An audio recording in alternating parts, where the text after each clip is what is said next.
おはようございます。めぐりかみ太一です。今日はうずら回遊の一枚開きを紹介します。背中の方から一枚に開いていきます。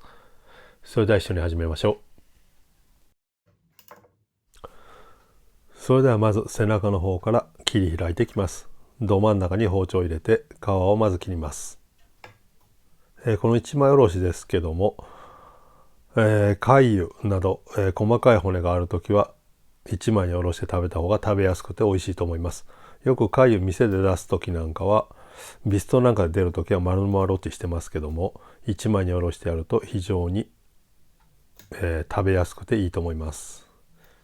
まずももの方ですね、オリーブミートなどがありますから、その部分を残さずきれいにデゾッセしていきます。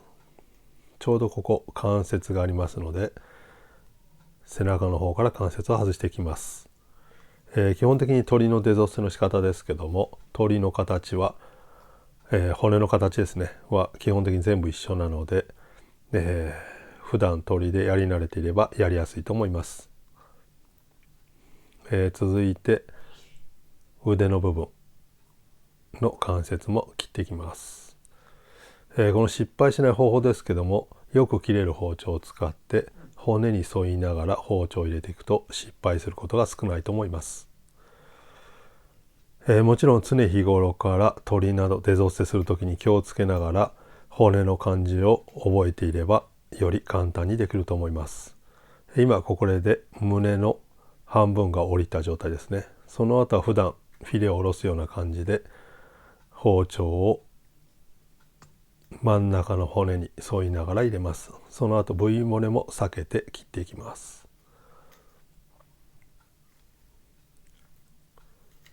あとはこのまま腕の関節を切ってももを普段外すような感じで外していきます。こちら側から外すと外しやすいですね。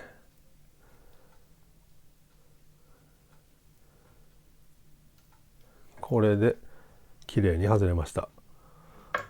外れた後ですけども、首のところについている餌が入っている袋ですね。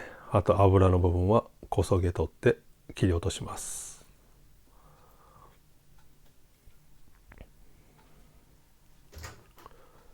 これで一枚おろしの完成です。このようにきれいに折れています。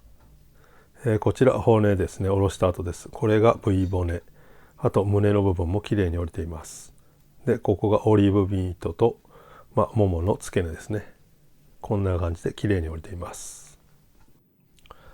それでは違う角度からもう一度デゾッセしていきます。この貝ですけども、ビストロなどではよく、丸のままロティして提供したりしますけども、星付きのレストランで、使っているのはあまり見たことがないです。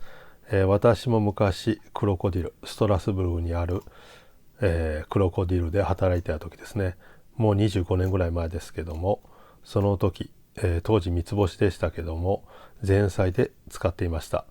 このように丸のまま背開きでデゾッセして中にムースとフォアグラを入れて火を入れ、あとはマデラのソースで小フロアですね、きれいにコーティングして、提供していたのを覚えています。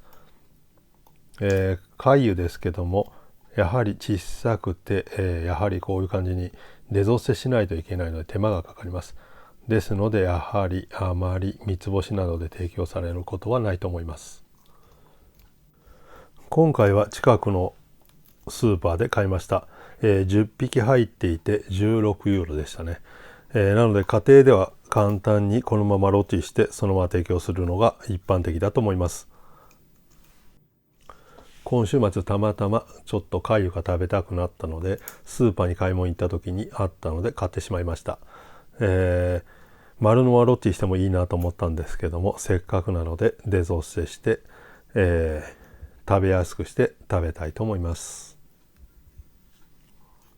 今回の調理法ですけどもこのままグリエしようと思います。あと他にだったらきれいに桃の部分を外して、パネですね、パン粉をつけても構わないですし、その中にオレンジとか、アーモンド、ピスターシュなどを入れて一緒にフライみたいな感じにしても美味しいと思います。もちろんあと中に、ファルスですね、ミンチ肉を入れてファルスにして焼いてやっても美味しいと思います。今回はシンプルにこのままグリエして、塩コショウだけで食べたいと思います。このように最後きれいにデゾッセができました。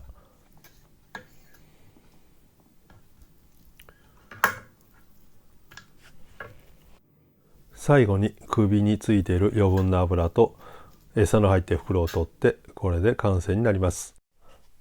また質問などがあればコメント欄に書いてください。最後までご視聴ありがとうございました。また次回もよろしくお願いします。お疲れ様でした。ボナペティー。